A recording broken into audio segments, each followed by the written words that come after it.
Mayor. I call this regular meeting of Grand Forks City Council to order. And the first business is the adoption of the agenda, and there are a number of changes to the agenda. We are going to have a presentation here by an outreach team from the University of Victoria working with Selkirk College, Ty Wright and Gwendolyn Greaves in petitions and delegations.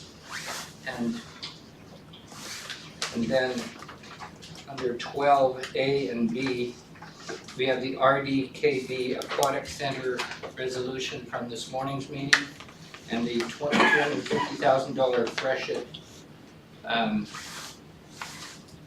emergency fund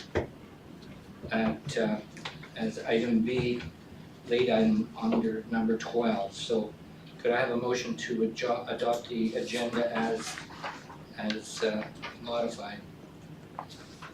Councillor Corlick, Councillor Thompson, all those in favor?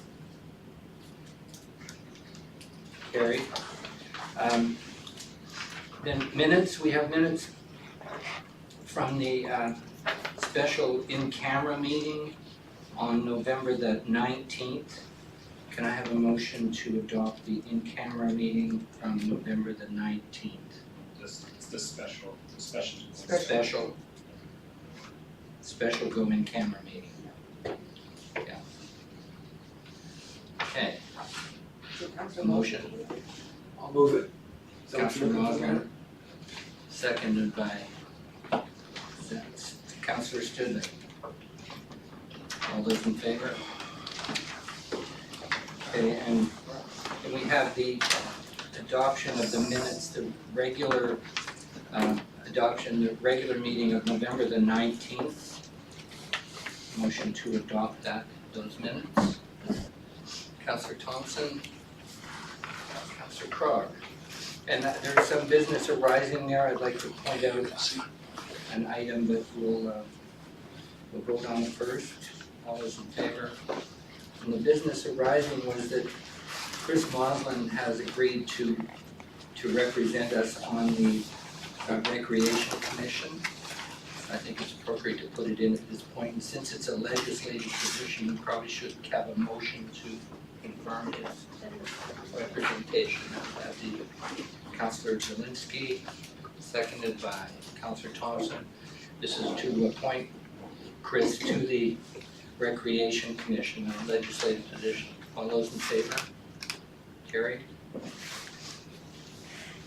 And that brings us down to the outreach team and Ty Wright and Gwen Greaves from the University of Victoria. You're on. Thank you. Hello everyone, you know our names and where we're from Selkirk College through University of Victoria. And we're two fourth-year nursing students who have been in the community for the last 3 months completing a leadership project. We would like to introduce our instructor and street outreach mentor, Rob Tanner, behind us today. And today we're going to briefly describe what we did, why we did it, and some recommendations that we have for the future. First off, we would like to thank you for rearranging your schedule today. We're sorry about the miscommunication of everything that happened. So, Ty's going to hand out the resource navigation tool and completed project. Throughout the past 3 months, we've been collaborating with local services and resources and stakeholders to create a resource navigation tool. These are services that we viewed as valuable and safe spaces for marginalized populations, primarily mental health and substance use clients. Through this project, we were able to assess strengths, gaps, and barriers in community resources and services within the community. And this resource navigation tool served several purposes. The first one was to facilitate access to local mental health and addiction resources and safe spaces, confirm and consolidate contact information after recent flooding. A lot of the resources have been moved or temporarily shut down, as well as help care providers and stakeholders identify and address potential gaps in community health. Now, as we've stated, we've been working largely with populations that go unseen in the community. The resource navigation tool was developed and required collaboration with people with mental health challenges and people with substance use challenges. We also worked with people suffering from socioeconomic factors such as homelessness, unemployment, and food insecurity. And most of our work was done with people with addiction issues, which, as many of you know, can come in many forms: drinking, smoking tobacco, gambling, sex, drugs, and food. Addiction is a very complex challenge. It is believed that these substances or behaviors trigger a chemical reaction in the body that makes people feel good. To simplify a very complex topic, it's the same reason a bucket of ice cream tastes so good after a big breakup or when you're feeling sad. It's the same way people take up smoking when they're feeling very stressed out. When people can't manage that sadness, pain, or stress for long periods of time, people will try to do more to manage that discomfort. One bucket of ice cream could turn into 3 or 4, or that one cigarette may turn into 3 or 4. When that need to treat the pain or sadness spirals out of control, we begin to see addictions form. People begin to rely on their pain relief and cannot function without it, and naturally, too much of anything can be harmful. For that person who cannot control how much they eat, it's not about why they had that first bucket of ice cream, but what we can do to prevent diabetes or obesity. For that person who cannot stop smoking, it's not why they had that first cigarette, but how can we prevent lung disease and cancer? And for people who have addictions to substances and drugs, it's not about how they got dependent on that substance, but how we can keep them safe from disease and death. Rather than looking to the past, we would like to look forward. The long-term goal of our leadership project was to assess the need for and establish the foundation for a street outreach program in the Grand Forks area. Street outreach nurses carry backpacks filled with harm reduction supplies, hygiene supplies, socks, vitamins, and more to distribute to in-need people throughout the community. Street outreach nurses also provide healthcare services such as blood pressure checks, blood glucose checks, minor wound care, and counseling and referrals to in-need people throughout the community, like I said. And street outreach programs are targeted towards people impacted by socioeconomic factors, as Ty had stated before. So therefore, street outreach programs are not only targeted towards individuals impacted by mental health and substance use challenges, but also other community members such as seniors living on low income, single parents, and homeless individuals. During our project, we completed a street outreach trial run at the Boundary Food Bank. We have the statistics in front of you. And within 1 hour, we distributed 2 naloxone kits, 3 safe meth pipe kits, 6 weeks of vitamins, 1 sharps container, 3 hygiene kits, and more, including 8 pairs of socks. So in 2017, 8 people died of fentanyl-related overdoses. Given that the population of Grand Forks is roughly 5,000, is that correct? 4,000. 4,000? So that's around 1 in every 500 people dying of a fentanyl overdose. According to Anchors, the 8th Network Criminal Outreach and Support Society, this is one of the highest rates in BC. And this is a death rate that cannot be ignored. This is a time of urgency for people who use illicit substances, as any day could be their last. When we recognize health inequities, it is the responsibility of our community to ensure equal access to healthcare services. When people need help, we offer help. We want everyone to have access to these services, regardless of their past and their health history. We see a value in a street outreach program. Various stakeholders and clients also recognize the value of this program, and that is why we're here today. We would like to ask you, the Grand Forks City Council, to provide support for the development of an outreach service. We do not want monetary support, but we would like to ask you for letters of support. My partner and I have been developing a proposal for interior health, and by submitting letters of support from the city, it would add weight to our proposal and help us get this program achieved.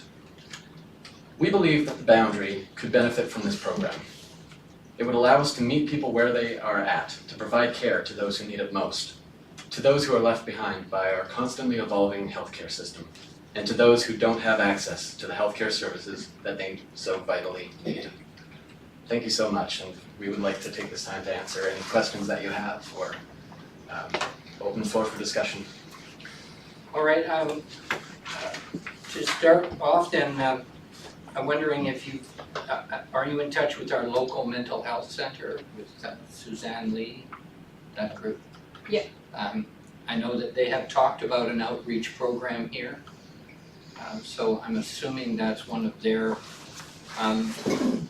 supports that they're looking at offering into the community. We had some outreach happening last year, but not a lot. And the other is that we have, under the recovery, we have a health pillar that basically is looking at the same kind of outreach program that would be through family services. So both those organizations would be worthwhile connecting with. I'm not sure the recent responsibilities that have been taken on by Boundary Family Services probably haven't been publicized a lot, and so you might start by talking to Darren Pratt and the family service people. Yeah, we've been in direct contact with Darren Pratt, who's actually gonna come here today, but since we switched the times around a little bit, he was unfortunately not able to make it.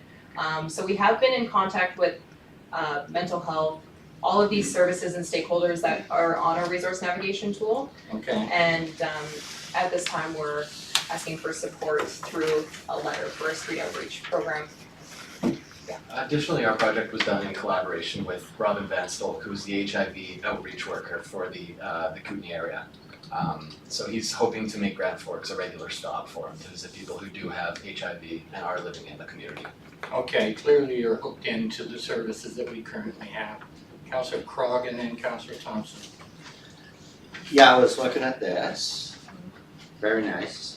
I just saw that number 7 said Whispers of Hope Thrift Store, a safe place for any community members to find affordable clothing and household goods, but it doesn't list the other thrift store, which is the Hospital Auxiliary Thrift Store that just, I think, donated this year $235,000, so $250,000 to the hospital to buy stuff.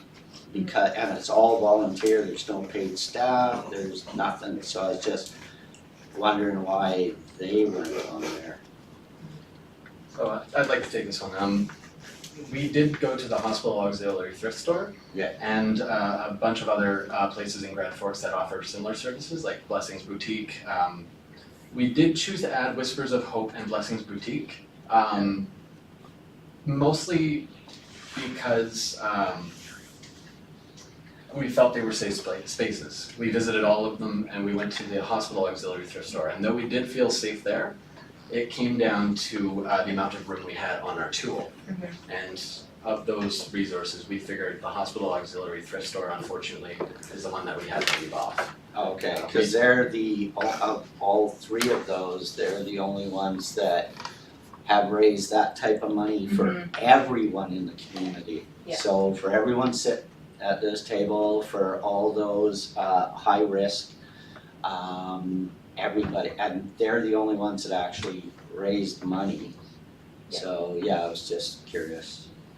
We definitely see a lot of value in the auxiliary thrift stores and shops that they have for raising funds for the hospitals that we have in our community. Yeah. We can put it forward to the next year. Fortunately, this is a workable document at this time. Yeah. It's a PDF and we are completed our part of it for 2019. And then the next 4th year nursing students will work on a 2020 version. So we can Yeah. put that down as a recommendation for them next year to add, for sure. Further comments, Councillor Thompson?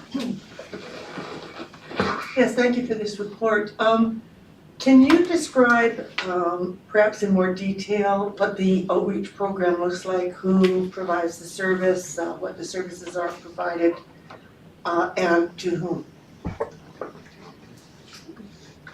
So for us in Grand Forks, we met with Everett Baker, who many of you know from the Grand Forks Funeral Home. Now he also operates the food bank, so we decided we would go to the food bank and operate the street nursing program for about an hour. So what that entailed was us setting up with our backpacks with a list of supplies. We had harm reduction supplies such as naloxone kits and safe crack and injection pipes. or kits. We have hygiene supplies for people who cannot typically afford it. We have shampoo, soap. We've got vitamins for people who may not be able to get their full vitamin source. We basically bring care to the community so people don't feel the need to go into hospitals that they might not feel comfortable in, or seeking healthcare that they've not had good experiences in the past. It's trying to make everything more accessible for the people who are marginalized, more or less. So you would tie people into existing services and that you see they need it. One huge thing is definitely referrals. So we'd be that point of contact for people in the community in a place where they're at. Definitely targeted towards marginalized populations in the community, so homeless, working poor, low income seniors, and substance users, as we had stated previously. And street outreach programs are actually within Trail and Nelson, exactly like this program, and most of them are, one in Nelson has a street outreach worker who's a nurse or specifically trained in outreach, so like a social worker as well. And they do all these services, as well as walk around the street, so making a loop in the downtown area and providing these services on the street, which is really cool. Just a quick follow-up, did you interview or talk with any of the homeless that are encamped on the riverbank behind where the river used to be? We tried to make it one of our priorities to talk to our client population. There were some safety concerns from our college and from our preceptor. So closer to the end of the development of our tool, we were able to speak to members of REDUN, which is the Rural Empowered Drug Users Network. So these are people who are addicted to drugs, use drugs on a regular basis, and have a support group in the community to sort of help each other get by. We did get the chance to speak to them, and they gave us incredibly valuable feedback on our tool, and we were able to hand a bunch out to them. They found some great value in it, as well as the staff at Anchors, who we provided it to as well. So there's a group of those people that have organized themselves into this? It's through Anchors, the AIDS Network outreach. AIDS Network Community Outreach Services and Support. Yeah, so they host harm reduction meetings with the members of the REDUN group. Though the meeting that we had attended was a naloxone training overdose prevention group at Selkirk College, and was extremely valuable.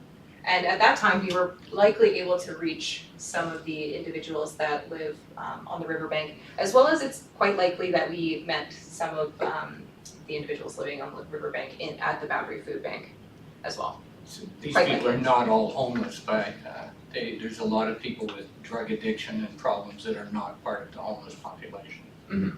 Yeah. Right, I think that's gotta be clear. Councillor Moslem. Good evening, and thank you for your presentation. I just have a couple questions. First up, your students. Mhm. You graduated soon?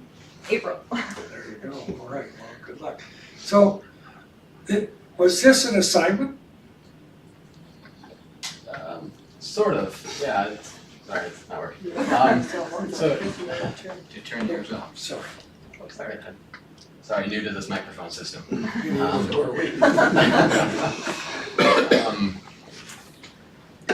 So yeah, every year, the fourth year nursing students take on a leadership project where they're given sort of a leadership role and encouraged to take on just some sort of community-based project. And ours this year was to create this resource navigation tool, which is similar to one that they've introduced in Trail.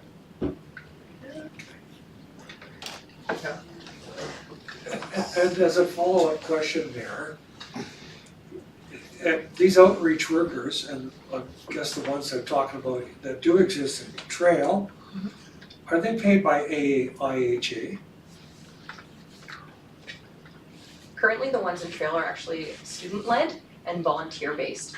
So through September through April, there's students who are walking around the community and providing street outreach services. And then in the summer, it's actually been Ty and I who take on that outreach role and provide services that are, so it's $0. In Nelson, however, I do believe that they are paid. There are people who work through anchors on the street with outreach. And then, as we mentioned, our preceptor, Robin Van Stolk, is the HIV outreach worker. And I'd like to point out that for our proposal, we're not gonna be suggesting a student role because it's not sustainable to not have a outreach worker available throughout every month. To take that resource away when it's so essential and viable in the community is not good. So we were hoping for the proposal to propose a position through mental health that can be a mental health nurse as well as an outreach worker once a week or so. Sort of a dual role. Yeah. Right.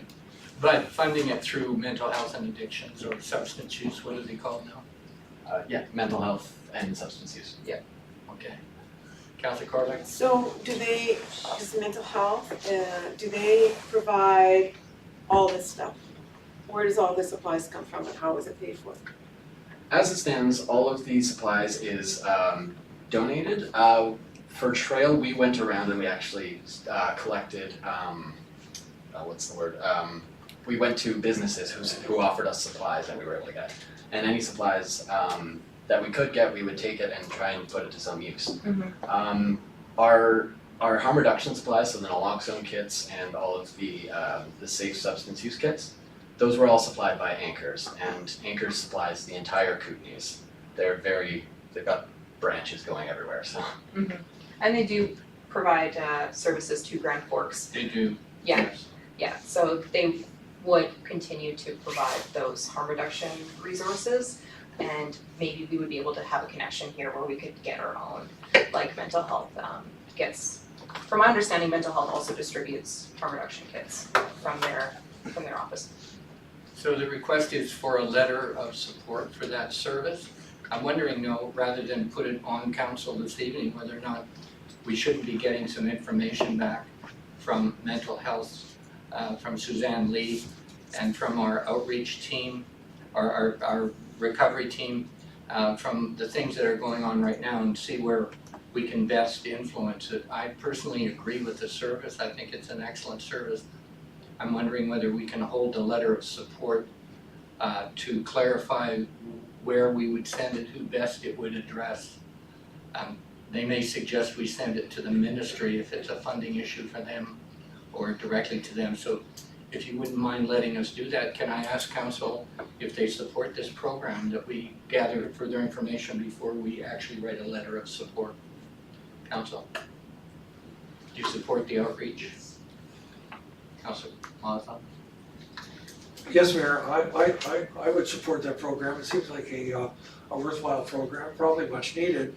Like you, I have concerns about how it will fit into existing plans and how best to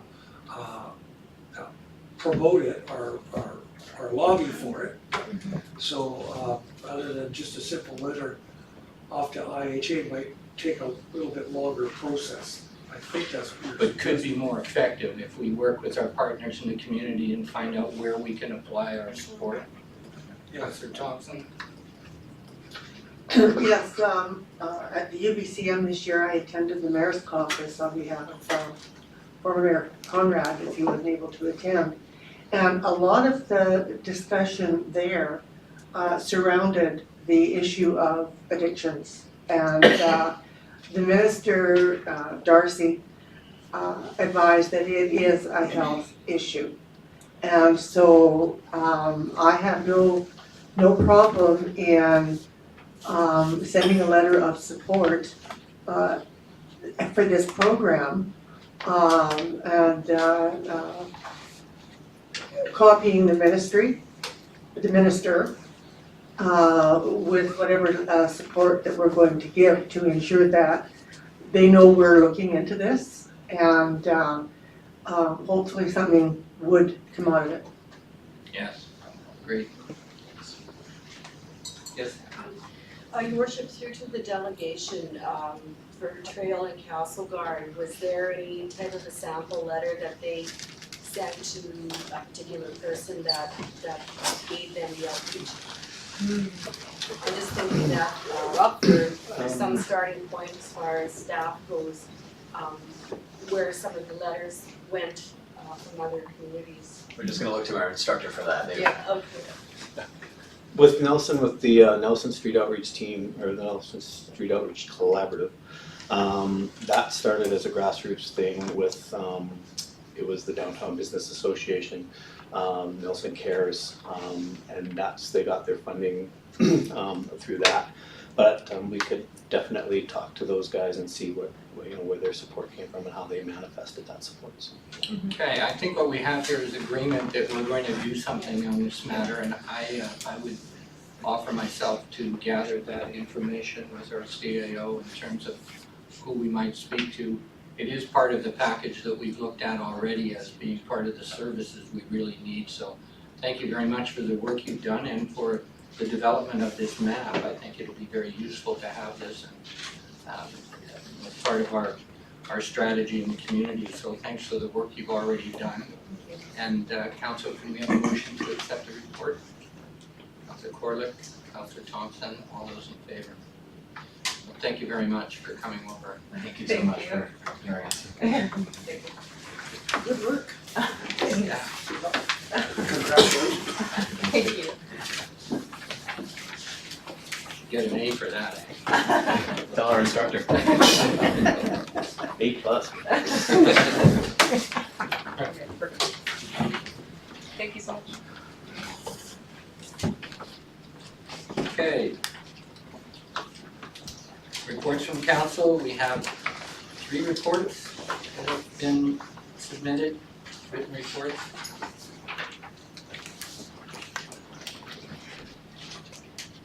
Councilors wish to comment on the written reports? Councilor Studley, did yours get in there? I don't see it on the list, but that's. But it did come to our email, it didn't get printed, but I did read it, so thank you. It's all good. Councilor Thompson had a report. Anything from it you want to report on? Well, I just wanted to add quickly that I was really bursting with pride from the participation from the community with our Santa parade. It was, I watched it thanks to Les Johnson on GFTV, and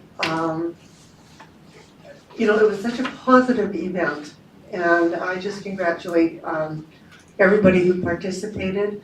And I saw tonight, driving down to the meeting, the lights that I didn't see it on Friday, all the ones that are by that, the Winnipeg.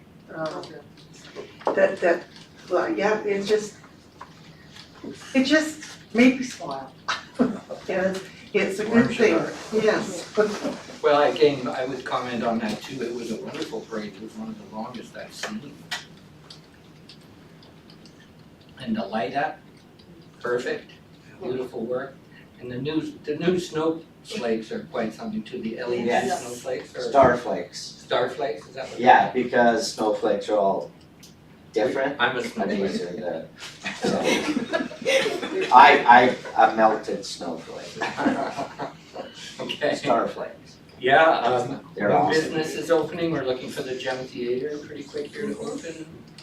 Landmarks Comics is. Landmarks is ready. Yeah, they're working on it. Jogas is moving ahead, there's quite a few things in downtown that are moving.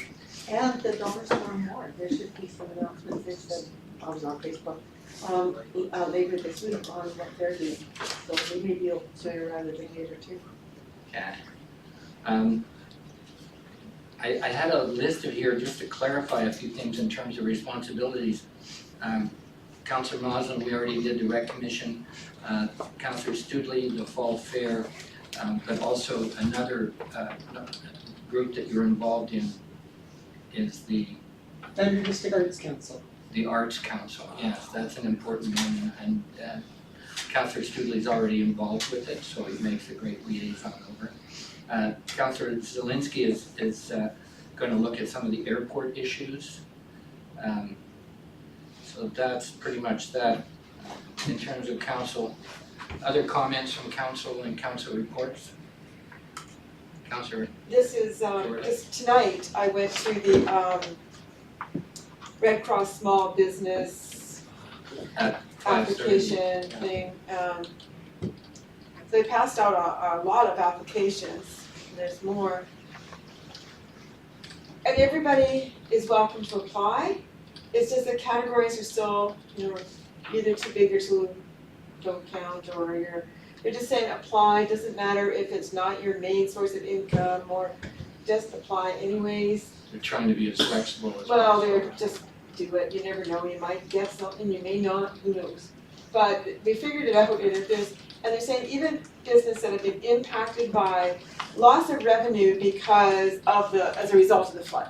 For example, me, I have a small business and it wasn't as booming as it could be, so I could apply because I had loss of revenue. I'm not going to, but you could. So I'm just saying, even Zach, if you were affected, Counselor, you could also apply, or anybody can. So they're opening it up in that aspect. If so, we figured that the 18,500 would only go to 156 businesses. That's 2.9 million divided by 18. Yeah, Okay. exactly, and that's real boundary, it's not just Grand Forks. And it's not just businesses, Councilor, I want to point out it's farms too.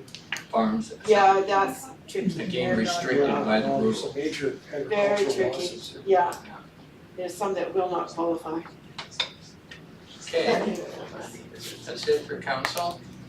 Councilor. Can I touch on my report, Mayor? This is the place where you can do that kind of thing. I think this is appropriate that we Okay. have the reports like this that are presented. All right, as council knows, I prepared this report, as we all must, last Tuesday in order to get a written report into the regular meeting.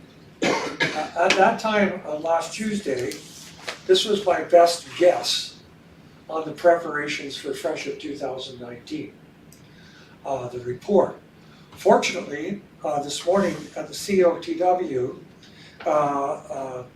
our operations manager gave an excellent response to my questions and listed quite thoroughly the repairs that have gone on in the city since the flood and various ways that those repairs were financed. It wasn't substantive costs. A lot of substantive repairs have taken place already. Yes. And I think the public needs to know more than this list, which was my best guess, and quite inadequate actually, because there's so much things that myself, I'm not really a regular citizen. I try to look at it a little bit differently. But a lot of the repairs, like raising the chlorine contact point, I mean, there's not too many regular citizens who are going to see that. That list of repairs that have been achieved by our team should be more widely presented into the public, so that the public knows, yeah, we haven't been standing around. And we haven't just been applying for money, we've been spending it. That's the best part, right? However, there is some work that still has to be done. And I did press the operations manager this morning, and it was very similar to what I had guessed Yes. anyways. That his number one priority, or what he said, was the armoring of the bank at South Ruckle. Mr. Reed's concern, I guess as the city, is to protect the new water line in there and be able to maintain and guarantee water flow within the city. Of course, it would also, the armoring would prevent further damage to the homes on that riverbank and to future evulsions of that bank. Anyhow, it was also quite clear in Mr. Reed's presentation this morning that they did not have funding for that project as of yet. That they were still hopeful, but did not have it. My concern is that we're going to pass some tipping point where it will be impossible to complete that project and a couple of the other critical pieces before FRESHET. Because we'll get locked into some sort of funding need, we'll have to go get money, we'll have to, budget money, last minute engineering, or we can't find a contractor, or who knows what. This is a pretty significant project, and it would take a lot of planning has gone into it already, even though it hasn't been done. I just don't want to lose the opportunity. Anyhow, during our discussions this morning,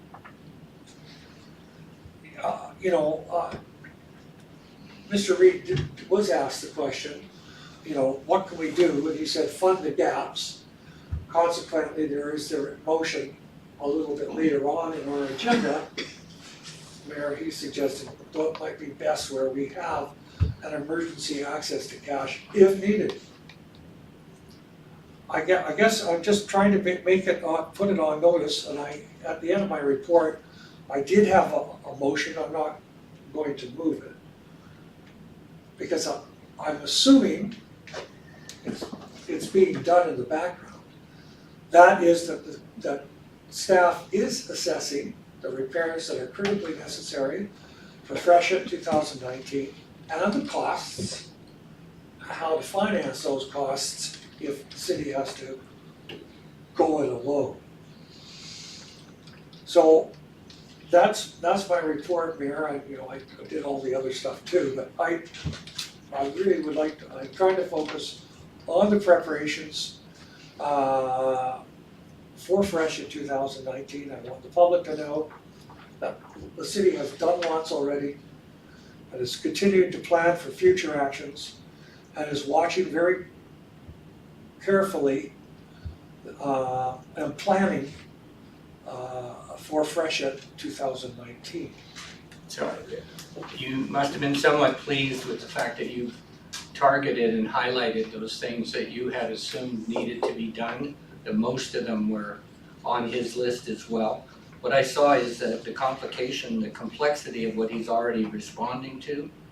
I'm hearing him also saying that the $250,000 that we're gonna look at tonight is money that will help dealing with some of those smaller things that are not in the funding budget, but when he comes up against a wall where the expectations for the spring runoff are not being met, that he will bring that back to council. I think that was something you pressed so there's two levels of support here.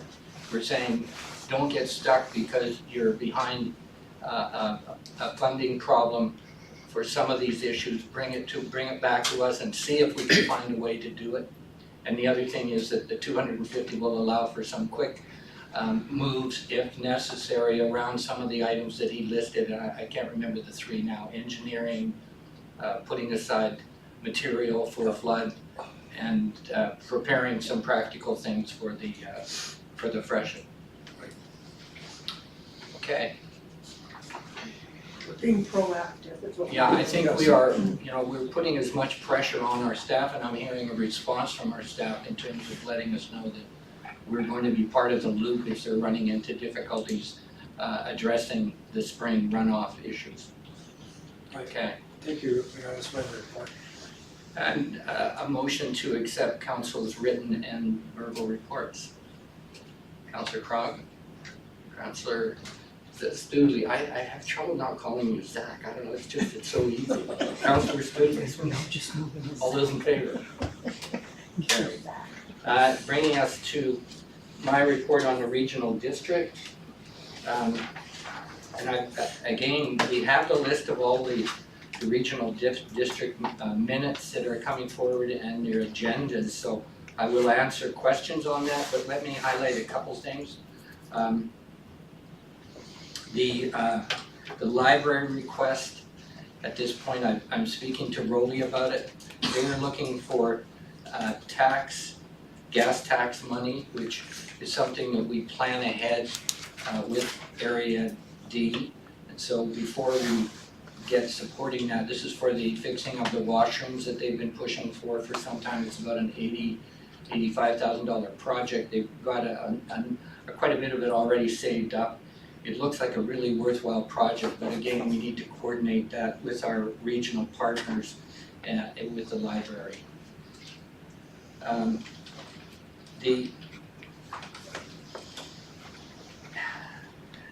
The removal of the slag material, I just want to tell you that I am certainly raising alarms with the offer that was made to the regional district to remove slag that was put into the landfill and to reburn it. And so this is not a done deal. The regional district is weighing the pros and cons of actually letting them do that, because the slag or the rock wool cuttings, the rock wool cuttings have become very useful to them in cover up and keeping the landfill healthy by using it as a topper in many areas. So they have to plan ahead for that. So they'll be weighing that out. But what I'm making sure is that we have a nephelometer approach to this, Councillor Maudlin, that we're not allowing this to go forward without some recognition that part of their balancing act here with the pros and cons should recognize that there's formaldehyde in the materials. I don't know how much of it is dissipated in sitting in the landfill, but I think it's our concern that if they go ahead with this burning of the side cuttings and removal from the landfill, that we also make sure that we're not getting any adverse environmental effects from the burning of the formaldehyde. Councillor Thompson. Yeah, that's interesting. I'm just wondering, if the regional district, excuse me, chooses not to allow them to remove that material that's currently there, what is to preclude them from no longer taking their cuttings to the landfill and just reburning them anyway? I'm sure that they're probably doing that now. So, and we've been very concerned about it. I haven't heard complaints about the formaldehyde smell. And they do have a new scrubber, so I think this is just being anticipating that that'd be clearly looked at if we're going to be allowing that to happen. And the other was the engine purchase for the Grand Forks Search and Rescue. I don't know whether people noticed that, but that was a big move forward too from the regional district. Other than that, we spent a lot of time talking about the new service arrangement that we're getting into. I hope you understand that this is not just Rowley or the regional district area D and us working together as we always have on projects, but we're actually striking a service at the regional district level, which means that Rowley can tax for things, so he has access to more money. In the past, for projects with the regional district, we're often limited to grant and aid money or mutually applying for grants, that kind of thing. So here, Area D and the city will be a service, and so there will be an opportunity there for us to generate funds to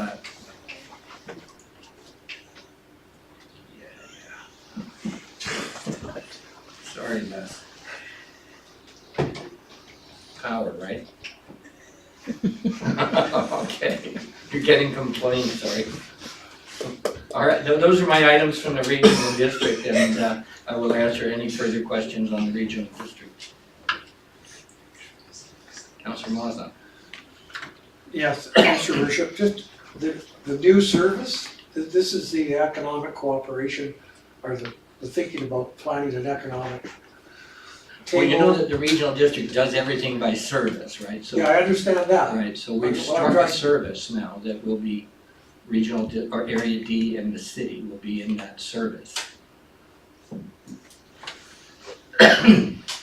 Which service? A new service. And what is that new service going to do?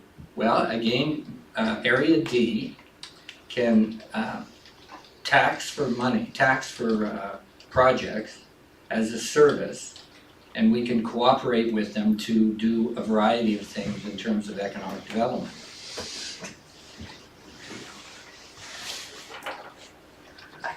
So have I got this crooked? Are you guys talking about whether or not I'm saying the wrong thing or not? No, okay. I just make sure I get that straight, because I think that's really important to understand that, sorry, it's really important to understand the difference between, you know, us just saying, okay, we're gonna be economic partners and actually being in a regional district service together with the Area D. Councillor Thompson? Yeah, that. So, Rolly, in this new service, the Area D Director, Rural Grand Forks, can tax for specific expenditures under this new service. What I'm hearing from you is that the City of Grand Forks is also going to be a part of this service, Yes, so that if our citizens could also be taxed by the city to pay for this. if we chose to. But we may have sources of funding other than taxes, but again, the regional district Area D is so limited in what they can do. Far more limited than the city in sourcing revenue for projects. So does this have to go to referendum? No. I'd be curious. Me too, I'm confused. Well, we all need to understand those changes that have happened at the regional district economic development level. So that now Area E, we talked about this last week, Area E is a separate service, as is Area C. So now Area C and E are separate services. We all belong to the big table still of the boundary economic development table, which has been reduced to some extent in terms of what money is in it. But then these separate services are being set up. So Area E, Area D, and the city, and Area C with Christina Lake. It leaves Midway and Greenwood on their own to do their own economic development. They can ask to join if we have a project at the regional level, but they're not separating, they're not creating a service since they are municipalities at this point. Can you give me an example of what kind of project would be considered under this new service? I would have to come up with an example of something that was economically beneficial to both parties that we would agree that we were going to fund, so let your imagination run wild. Would it be like a recreation center or something like that? Like, I don't understand. No, we already are in a recreation service partnership there. Area C is less involved, but Area D and the city. Councillor Crog, clarify this for us, will you? It's economic development, so not so much any of the other projects that have been mentioned so far, but example is Christina Lake has 2 new economic development happening that may end up hiring 150 people. Rock Creek is doing some stuff, so Vicky P is doing some stuff in the West End with the Soils Credit Union and some other people. So it's just if an economic development thing came up in Area D, then would the city participate in that, right? So Something it's, unique. yeah, so it's something to do with economic development, right? But until you actually get something, you don't have an example. Yeah, it's hard to make something up at this point for an example. Yeah. Okay. Can we have a motion to accept the verbal report from the mayor on the regional district of Kootenai Valley? Councillor Thompson, Councillor Crog, all those in favor?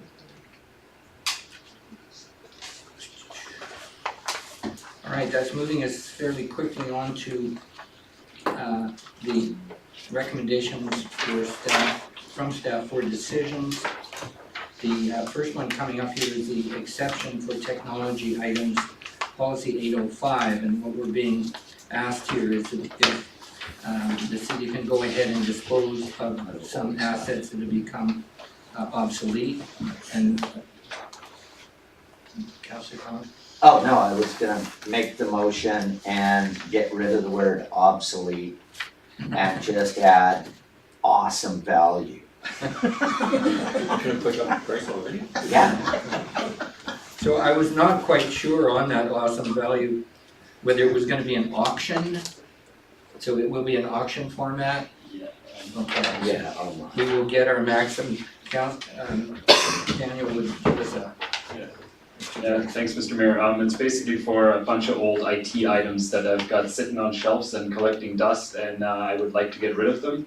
But the current policy is very prohibitive in terms of very time consuming too, to do advertisements and do auctions in-house. With electronic items, it's easier to do an eBay auction. Yeah. And I've got a partner with the school district already that is doing that on their items. We also have joint items that we're trying to get rid of, some of our old gear that we replaced last year. So the process is there, it's a public forum. The world can bid on it basically, and some of the specialized items you wouldn't even be able to sell in town here, for example, like network switches and routers and things like that. Okay, thank you, Dan. And Councillor Crog makes the motion, I'll second that. Councillor Thompson, further discussion on this? As long as we don't pay the freight if it's overseas. Councillor Studley?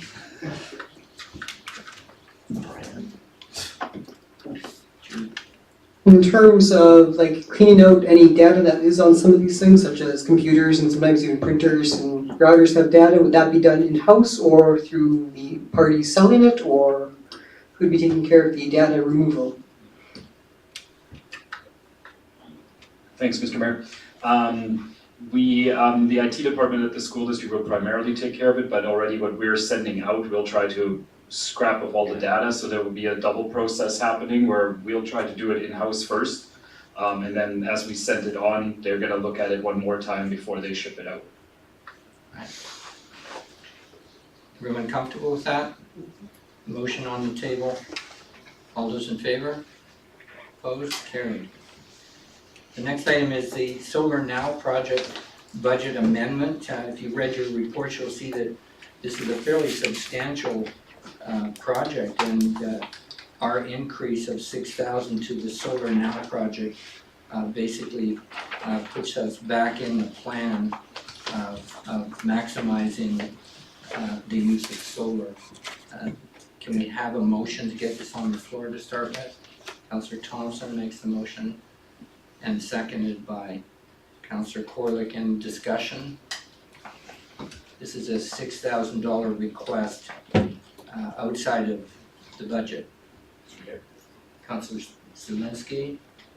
Yes, through the mayor to staff, can you tell me what this project's all about? What's the end game? Do we have a policy on solar installations in town? What are we trying to accomplish here? Can we get an explanation of the purpose of the project? Pat? Thank you, Mr. Mayor. The purpose of the project is twofold in that we're looking at putting it on a roof structure over top of the stage area in City Park. So it would both provide a roof over the stage as well as generate solar power. So this was originally a request of council for staff to pursue this grant, which we then applied for, received, and have been following throughout the last 18 months here. And so this is the final stage before actually building the thing. So it was previously approved for the original budget. And I would point out that the cost to the city of this $6,000 is only $150 or $1,000 is what I've requested, but in the estimate it's $850. So it says 6,000, but the incremental cost to the city would be 1,000. Councillor Zelinski? So I didn't hear where we're headed with this. Like, I'm still confused at basically about $50,000 coming from our coffers. I believe that we can use that money in a better project. Solar's great, but I don't see any promotion of our existing solar cells, and that's why I'm kind of wondering what we're trying to accomplish other than build a roof. I would rather see this money used for wetland protection, some of the flood mitigation works, something like that would comply, as opposed to just another solar cell sitting there, so I guess that's just my comment. Thanks, Mayor. Councillor Corlick and then Councillor Moslin. So we've received a grant, or we've been approved for a grant. If we don't approve the $6,000, what happens to the grant? Don't get. Your worship, just so council is aware too, that the money that we have in the fund is the offsets of our carbon neutral pieces, so any of the funds that we have in that particular account is for sustainability, such as solar power and different things, so there's certain pieces, and I'm sure that our Deputy Manager of Operations can elaborate on a little bit more, but because of the intent of what this account is, that there's certain criteria that we have to follow, so. Kevin. Yes, so it is in a special reserve account that we would be spending from, so it is limited. It wouldn't be suitable for spending on any of the flood recovery or things that essentially don't reduce our carbon emissions or our carbon footprint. So that's why looking at a solar project was within the original scope of it. Should also mention that this was an approved budget item for 2018, so we have already spent a considerable amount of money on the project. So looking at this, the issue at debate is the $6,000 increase as a capital item. At this stage, if we were to cut and run, as it were, we would probably lose our portion of the expenses here and the grant funds and end up with no project. And if I recall, the roof over that portion of the station has been asked for years. Goes way back to the building of it where it was in the original design. Councillor Studley first and then Councillor Moslin. Yeah, having worked on that stage many times, it definitely needs some sort of shade, and that was sort of one of my notes on just the drawing here, is that it'd be nice for the roof to actually come forward more to maximize the shade. And the position that it is now, I think the back, like 5 feet of the stage would get stage, whereas the front, we did still be in direct sunlight, just the way that sun beams down on there. I saw the drawings and I'm sure that your consideration will be taken by the design. So the drawing here, the structure is about as far forward towards the stairs as it can come without it costing significantly more to cantilever it over the stairs. Right. So looking at the cost considerations, we want to keep it fairly similar to this alignment, just so that we don't have to have the more expensive structure. Right, I can see that that's quite an overhang already there, Councillor Studley. Councillor Moslin. Yeah, thanks, Mayor. This is, I'm kind of intrigued by this project, it's exciting. I just want to remind the gallery and the community that this whole stage thing was part of an innovative clean energy fund grant. Basically, in what's called in that drawing an east pump house, which is actually the public washroom, is heated by the sewage pipes down in the west pump house. So it was already an innovative clean energy project, besides lifting the whole thing up to the required flood level. So my question, so this is the roof flat or is it peaked? I mean, well, this is kind of a rudimentary drawing, to say the least.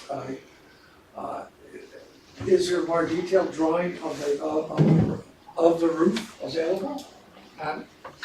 Can I add to that question? Is it for rain or shade? Is it primarily for shade? That not too much will be due in the rain here. Yeah, thank you, Mr. Mayor. So it does have an angle that's optimized for the solar panels. So it would be about 30. It's not peaked. It's just a single pitch. Okay. Be about 30. I think it's about 30-degree angle. I'd have to double check. the drawings, but there's no mock-up, as it were, it's mainly just structural drawings, we could show you, which don't provide a heck of a lot more visualization, they're more on the technical side of things. And the roof at this point is a waterproof roof, but that's just the way it came through, it's not, the intent was mainly for shade, because that is when it was used, but it seemed to be just as easy to go with a waterproof layer to it. Where would the power that you generate be used? In the vicinity of it? Yes, Mr. Murray, it would go back into the main power panel in the lift station, which is tied into the grid, so should it be more than what is currently being used in that local circuit, it would go back into our supply grid. Okay, so it's going into the grid, our grid. Right. Councillor Moslin, you have your hand up? Yeah, your mayor, your worship, yeah, just to the team that's designing this, just a tip, that stage is not level, okay? The stage actually has a slope from upstage to downstage, okay? So slope goes to the front. So if you've got rain runoff or anything else that you're looking at, you know, if you drain through the back of the stage, it's all gonna come frontwards. Anyhow, just a tip about that. I look forward to seeing more about this project as it goes forward, if the vote passes there. Councillor Zelinski, and then I'm gonna ask for a vote on this. Just a couple of questions, thank you, Mr. Mayor. What's the cost of the structure without the solar cell? If it's shade that we're looking for.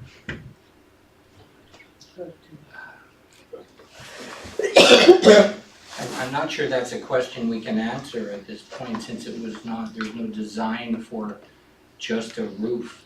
We did have one years ago, the roof design, but it's quite a span, so it would take some work to design a structure at this point and code it separately, so it's a bit of an unfair question, I think, to ask at this point. But Mr. Mayor, isn't that part of the quoting process, this is so much for the solar cells? We've got 65,000 plus another 6,000 requests, so hopefully we've got the numbers somewhere. So you're suggesting what would the cost be if we did away with using the solar cells at all and put what on the roof? I've heard that shade on the stage is a good thing. So I'm just wondering the structure itself for the shade, what would that cost? And then we don't have the $50,000 in that climate action fund, so we're a little short. So I'm just wondering whether it's going to be split between what the climate action account is for and the structure, and whether or not that's going to be the split. Is sort of where I'm getting at. Okay, I'm not, please, help us out. Thank you, Mr. Mayor. I just want to clarify the point about not having the funds in the reserve, because presumably you're looking at the report to the end of September. We did get our CAREP fund grant in from last year actually, and then we will have more CAREP money for this year, but we hadn't actually done the transfer into the reserve at that point in time. So there's actually another $9,000 that's going into there, which by my estimate leaves a balance in there of almost $4,900. So the $40,000 for the city's portion of that would still leave almost $9,000 remaining in there. Thank you. Does that give you any more comfort, Councillor? Yes, and looks like I'm losing this battle, so I have one request, is can we make sure that that site is metered so we do know how much it's pumping into the system when it's created? Thank you. So a request that we evaluate the success of the solar system that we're putting in place there. I don't know what the technical difficulties would be of that. If we could leave it there for consideration, and if you could get back to council on that matter, whether or not we can judge it in terms of its successful generation of solar energy. I assume that's what you're after. All right, are you ready for the question on this? So we're putting $6,000 into this and pushing it forward to get that solar panels in place. It's on the floor. Somebody- Okay, all those in favor? Opposed? Thank you.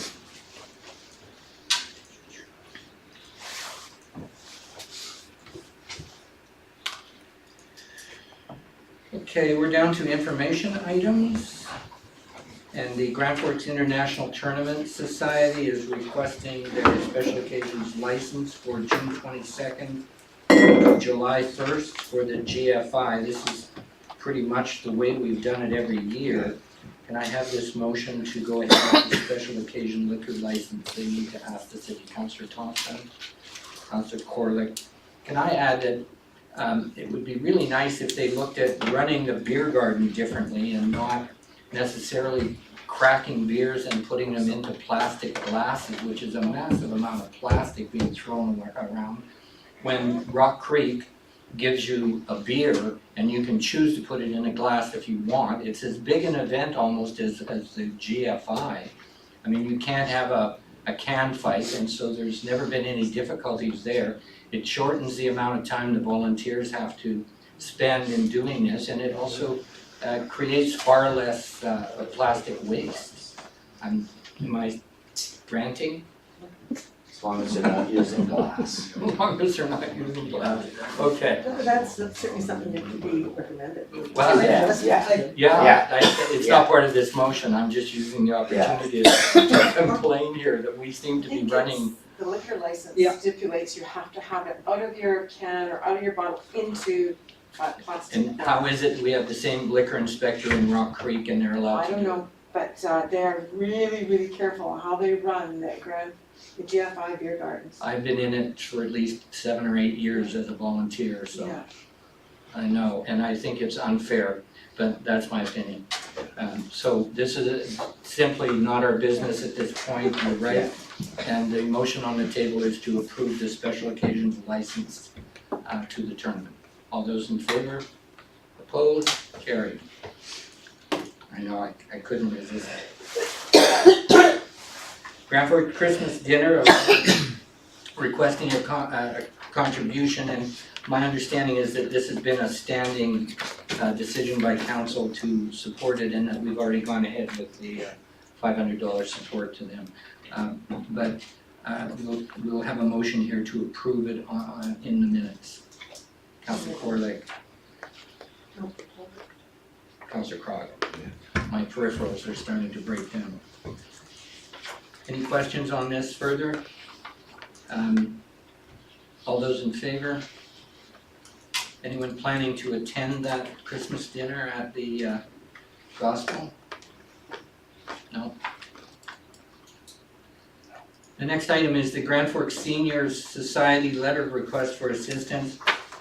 All of you have read that, and what we're doing is receiving their request. I think you understand the difficulties the difficult position they've been placed in, the importance of the seniors in our community.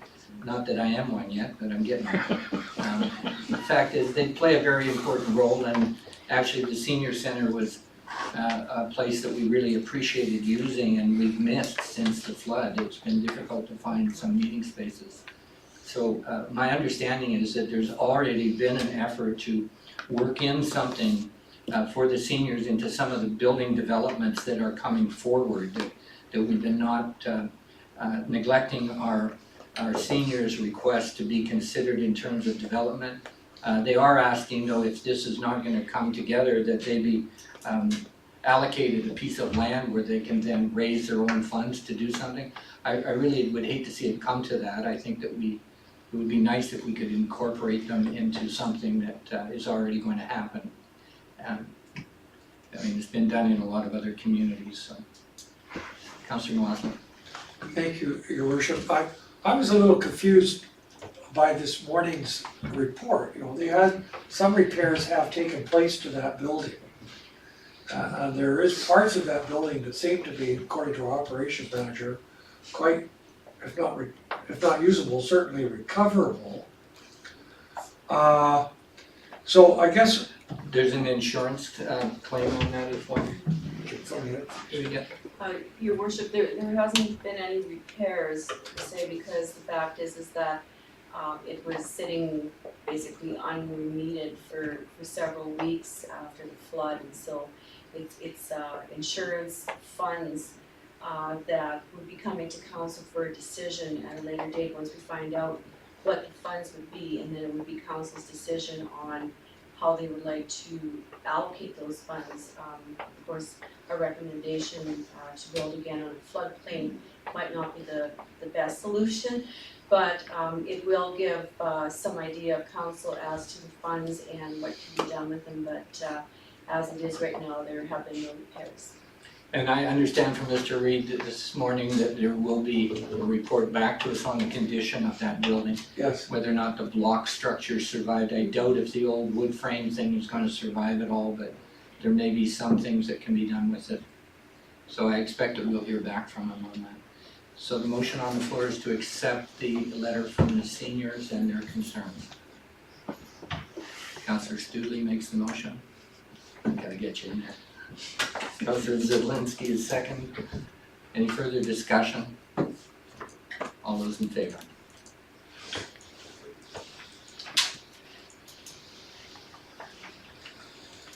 And the next item is the Downtown Business Association.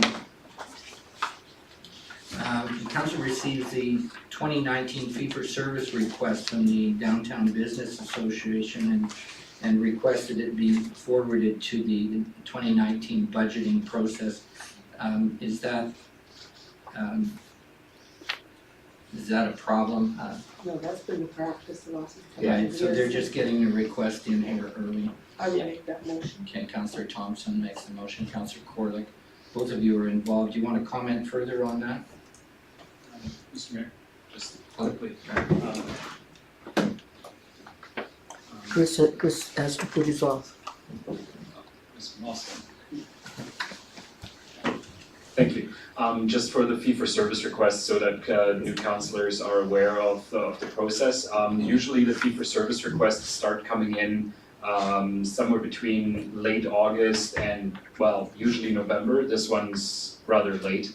And then the usual decision at that point from the committee of the whole or from council is to move it to the next year's budgeting process. But this is really late in the season, so next year you should see a lot of these budget requests coming in rather sooner, like around November or October. I hear what you're saying, Daniel, but in defense of the DPA, and the flooding, I think this was probably the earliest opportunity that they had to get themselves together to get the letter in, so. Yeah, they're working very hard, and working with the chamber as well, which is really good news, and yeah, we're moving forward on that. So this is to receive the request and pass it on to the budgeting process, and the motion's on the floor. All those in favor? Carried. The next item is from our CFO, the quarter 3 financial report. And I will turn things over.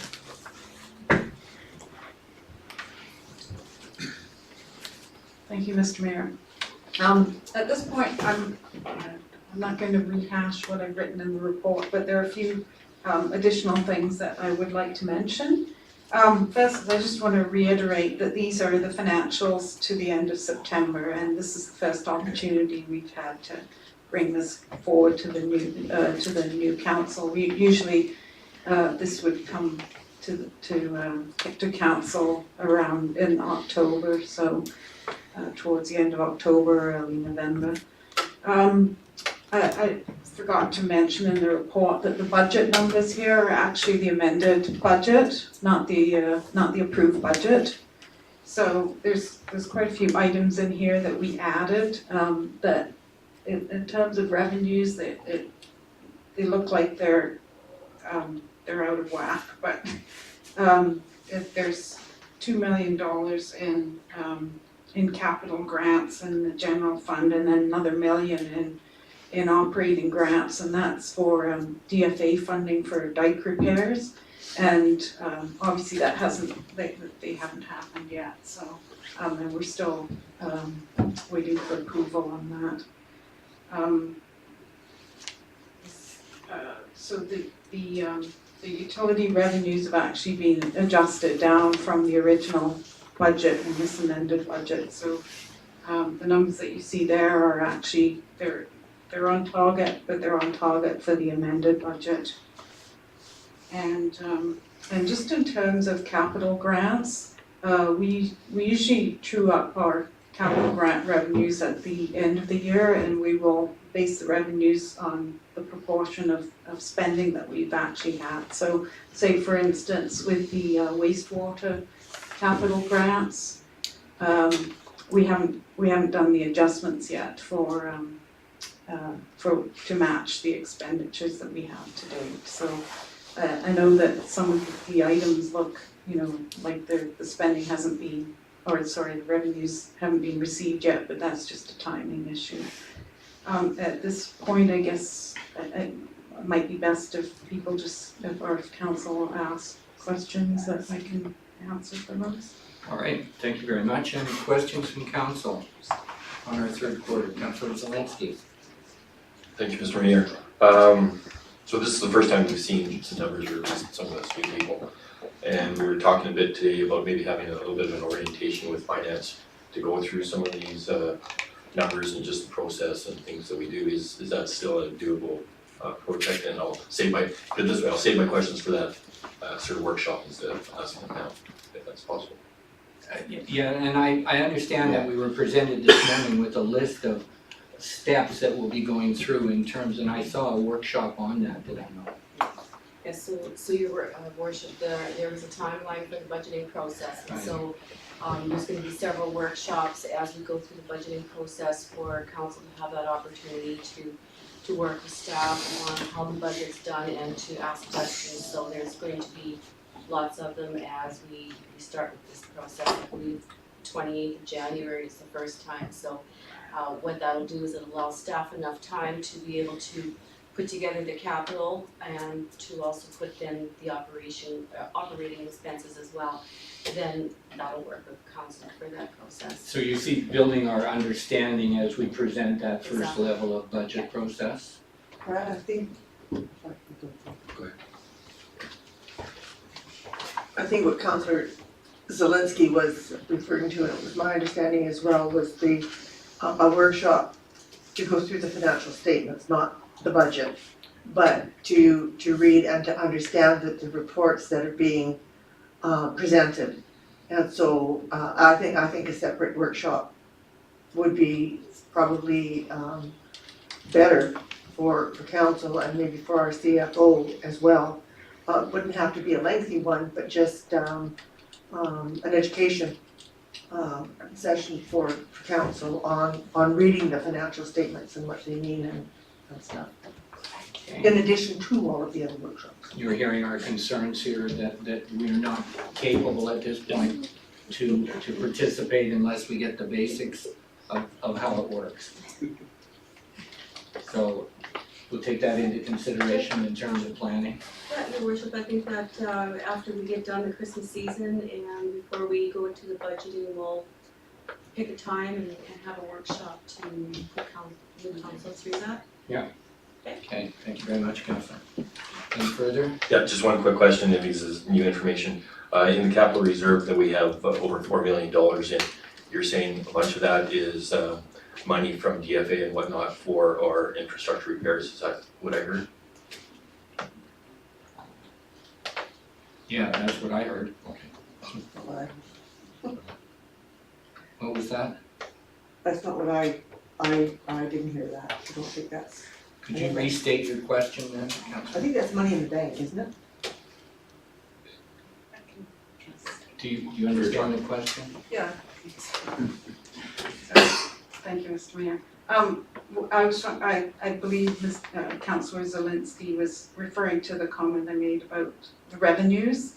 Those revenues were included in the amended budget as as operating and capital revenues, but they're not actually funds that come from our reserves, so at this point in time, we're still awaiting approval on those, and we haven't gone ahead with any of the expenditures, but they're separate from our reserves, so. Okay, thank you. Okay, Councillor Thompson? But those are monies that are sitting in the banks, in those accounts.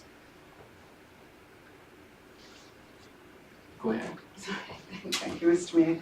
No, we haven't, those are revenues that we anticipated having in the amended financial plan, but we haven't received those revenues yet. And we wouldn't receive them until after we'd incurred the expenditures They're anyway. receivable. Well, they're not even receivables at this point, they're just in the financial I'm plans. muddying the waters more. We need that workshop on how to understand the finances. Supporting Councillor Zelinski here. Okay, and the motion that we require here is to accept the information from the third quarter from our Chief Financial Officer. The motion, Councillor Thompson, Councillor Zelinski. Any further discussion? All those in favor? Carried. Okay, we're down to late items. We don't have any bylaws. Our first late item is the RDKB Aquatic Center request, and can I have that explained a little better? Daniel? Sure.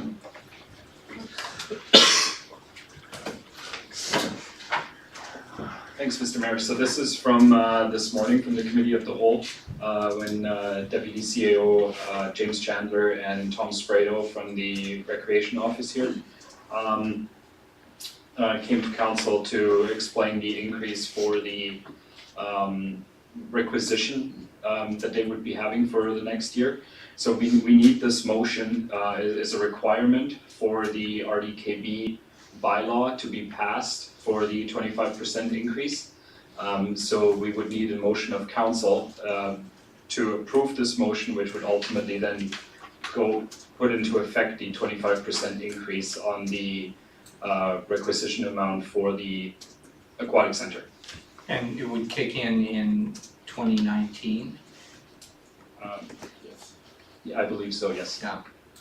Okay, can we frame the motion? The motion. It's been framed, I think. We had it in writing on your last. Yeah, and I can read it out, Mr. Mayor. Would you like me to read it out? It might be clear. It's also on the page I provided for you. Oh, yeah. I can give you a copy if you have it. Yeah, he's giving it to me, I should be able to find it. Which I can't, so. It's right up there.